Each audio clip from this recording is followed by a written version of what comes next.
그날 밤 일이었습니다. 해가 완전히 기울고 성문을 닫으라는 종소리가 멀리서 울려 퍼지던 시각이었죠. 사람들은 하나둘 집 안으로 들어가 문을 걸어 잠그고 있었습니다. 그 시간 한 군인은 창을 들고 조용히 성 안쪽 길을 걸어 나갔습니다. 그는 그날 밤 끝내 돌아오지 않았습니다. 그 군인은 특별한 사람이 아니었습니다. 이름이 크게 알려진 인물도 아니었고 문제를 일으킨 적도 없었습니다. 동료들 사이에서도 눈에 띄지 않는 그저 맡은 일을 묵묵히 해내던 사람이었죠. 그날 역시 평소와 다를 바 없는 야간 순찰이었습니다. 그래서 아무도 그 밤이 마지막이 될 거라고는 생각하지 못했습니다. 해가 지면 조선의 세상은 완전히 달라졌습니다.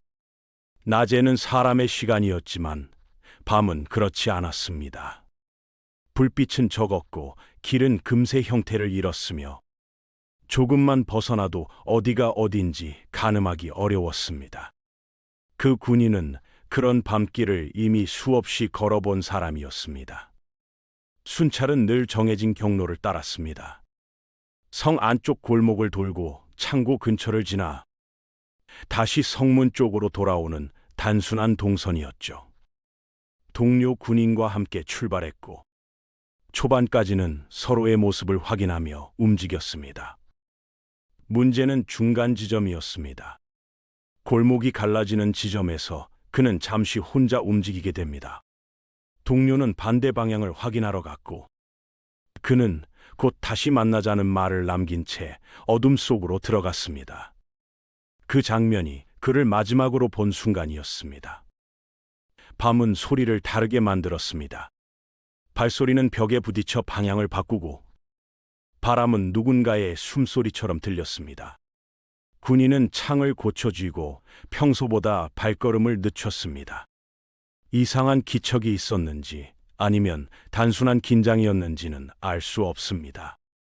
정해진 시간이 지나도 그는 돌아오지 않았습니다. 동료는 처음엔 대수롭지 않게 여겼습니다. 잠시 다른 길을 더 살피고 있을 거라 생각했죠. 하지만 시간이 더 흐르고 성 안이 완전히 고요해졌을 때 불안이 서서히 고개를 들기 시작했습니다. 다음 날 아침 관청에는 보고가 올라갑니다. 야간 순찰 중 군졸 한 명이 돌아오지 않음. 짧고 건조한 문장이었습니다. 어젯밤 그가 어디까지 갔는지, 누구를 만났는지에 대한 설명은 없었습니다. 수색이 이루어졌을까요? 기록상으로는 간단한 확인만 있었을 뿐입니다. 순찰 경로를 따라 주변을 살폈고 특별한 흔적이 없다는 보고가 덧붙여졌습니다. 시신도 없었고 무기도 발견되지 않았습니다. 그 순간부터 이야기는 급격히 짧아집니다. 행방을 알 수 없음. 이 말 한마디로 사건은 정리됩니다. 그는 어디로 갔는지, 왜 돌아오지 않았는지는 더 이상 기록되지 않았습니다. 이쯤 되면 궁금해집니다. 무기를 든 군인이, 그것도 성 안에서, 어떻게 흔적 하나 없이 사라질 수 있었을까요? 강도였을까요? 다툼이었을까요? 아니면 그가 길을 잃었을까요? 놀랍게도 이런 질문은 당시 크게 중요하지 않았습니다.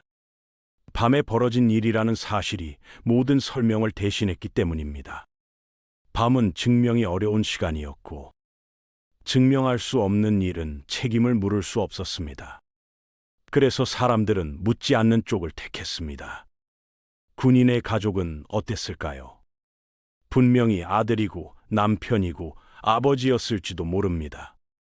하지만 관청에 계속 호소하는 일은 쉽지 않았습니다. 야간 근무 중 사라졌다는 말은 그 자체로 위험을 감수한 선택으로 받아들여졌기 때문이죠. 그날 이후에도 밤은 계속되었습니다. 성문은 다시 닫혔고 다른 군인들이 그 자리를 대신했습니다. 사라진 사람의 이름은 더 이상 불리지 않았고 순찰 경로는 바뀌지 않았습니다. 이 이야기가 특별한 이유는 이런 사건이 단 한 번이 아니었다는 점입니다. 비슷한 기록은 조선 후기 곳곳에서 반복됩니다. 야간 순찰, 밤길 이동, 해가 진 뒤에 외출. 그리고 그 끝에 남는 짧은 문장들. 밤에 나갔다가 돌아오지 않았다. 이후 행방을 알 수 없음. 이 문장들은 설명이 아니라 마침표였습니다. 그 뒤에는 더 이상 이야기가 이어지지 않았죠. 왜 찾지 않았을까요? 사실은 찾을 수 없었기 때문입니다. 어둠 속에서는 발자국도 남지 않았고, 목격자도 나타나지 않았습니다. 수사를 시작하는 순간, 관청이 책임을 져야 했습니다. 그래서 밤에 사라진 사람은 개인의 비극으로 남고, 사회 전체의 문제로 확장되지 않았습니다. 이건 무관심이 아니라, 밤이라는 시간에 대한 집단적 체념이었습니다. 조선 사람들은 밤을 정복하려 하지 않았습니다. 밤을 견디고 피하고 넘기려 했습니다. 해가 뜨면 다시 설명할 수 있는 세상이 온다고 믿었기 때문입니다. 그래서 밤에 벌어진 일은 밤에 묻어두는 것이 가장 안전한 선택이었습니다.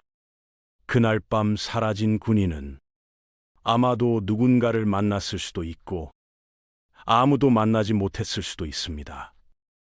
어둠 속에서 길을 잃었을 수도 있고 돌발적인 사고를 당했을 가능성도 있습니다. 하지만 분명한 사실은 하나입니다. 그가 사라진 뒤 아무도 그 이유를 끝까지 묻지 않았다는 점입니다. 사라짐은 이상한 일이었지만 밤에 일어났다는 이유로 받아들여졌습니다. 그래서 조선의 밤은 무서웠습니다. 귀신이 나와서가 아니라 사람이 사라져도 설명되지 않았기 때문입니다. 밤은 인간의 규칙이 닿지 않는 시간이었고 그 안에서 벌어진 일은 기록되지 않았습니다. 그날 밤 한 군인이 사라졌습니다. 그리고 조선의 기록은 그 지점에서 멈춰 있습니다. 그날 밤 그는 사라졌지만 기록은 그 이유를 끝내 묻지 않았습니다. 조선에서 밤은 무슨 일이 벌어져도 설명되지 않는 시간이었고 그래서 사람들은 질문하는 걸 멈췄습니다. 사라져도 이유를 묻지 않았던 사회, 그 침묵이야말로 조선의 밤이 가장 무서웠던 이유였을지도 모릅니다. 이런 역사 속 이야기들이 흥미로우셨다면 구독과 좋아요로 함께 해주세요.